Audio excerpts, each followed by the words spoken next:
Hai anak-anak, pada kesempatan kali ini kita akan membahas berkorespondensi dengan surat pribadi dan surat dinas KD 3.13 dan KD 3.14. KD 3.13 mengidentifikasi informasi dari surat pribadi dan surat dinas yang dibaca atau didengar.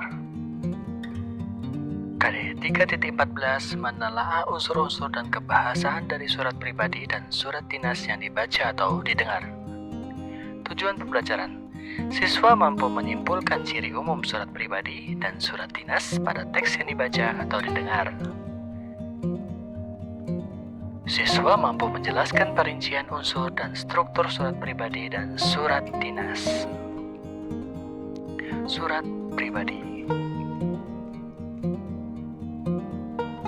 Apa sih surat pribadi itu? Surat pribadi adalah bentuk komunikasi tulis, surat menyurat yang dilakukan oleh seseorang kepada orang lain sebagai pribadi, bukan sebagai wakil atau urusan yang berkaitan dengan kelembagaan atau kedinasan ataupun resmi. Surat pribadi sifatnya bebas, isinya bisa jadi hanya berupa sapaan hangat, ucapan selamat, atau urusan pribadi lainnya. Bahasa yang digunakan dalam surat pribadi ini seperti bahasa keseharian yang sering sekali kita ucapkan. Ciri-ciri surat pribadi.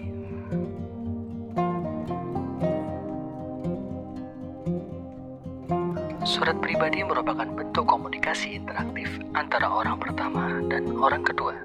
Surat pribadi berisi unsur tanggal surat, alamat surat, pembuka surat, pendahuluan, isi, penutup surat, serta nama pengirim surat atau juga tanda tangan.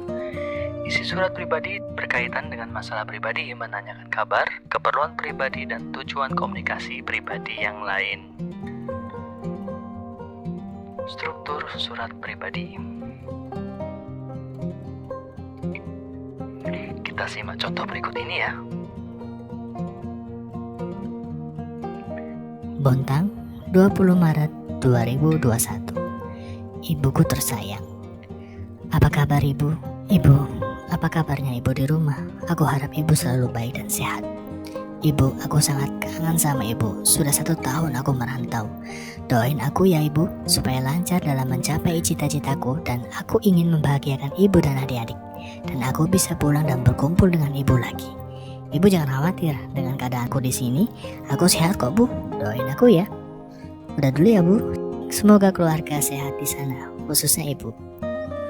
Dari anakmu, Dadang Saputra.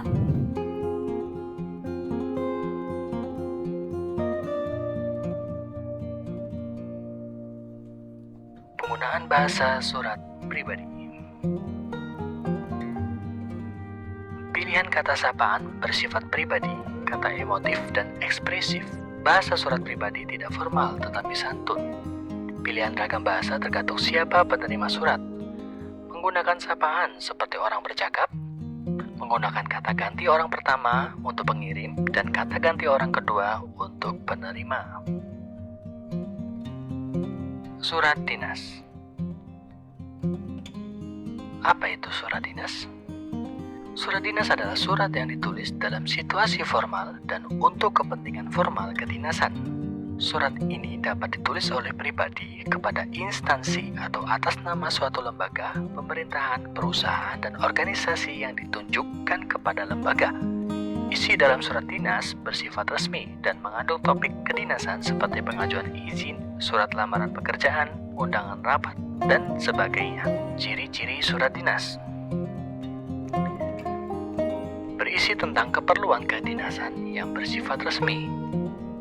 Hanya ditulis oleh sebuah instansi kepada instansi lain atau individu. Berkaitan dengan topik kedinasan seperti undangan rapat, permohonan maaf, balasan lamaran pekerjaan, izin tidak masuk, izin menggunakan tempat, dan sebagainya. Menggunakan bahasa baku yang resmi. Struktur surat dinas.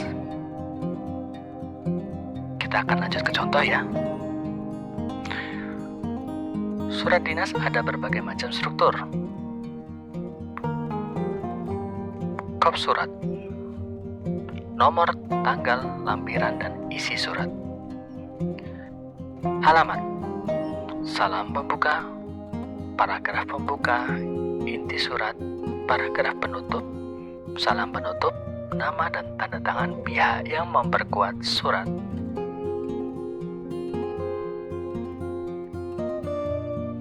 Penggunaan bahasa surat dinas.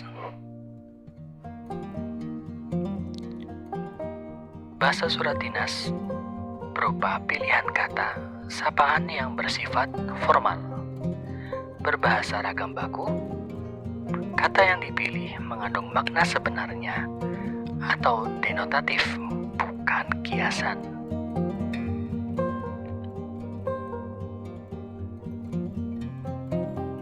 Saatnya tugas ya. Sebutkanlah 3 perbedaan antara surat pribadi dengan surat dinas.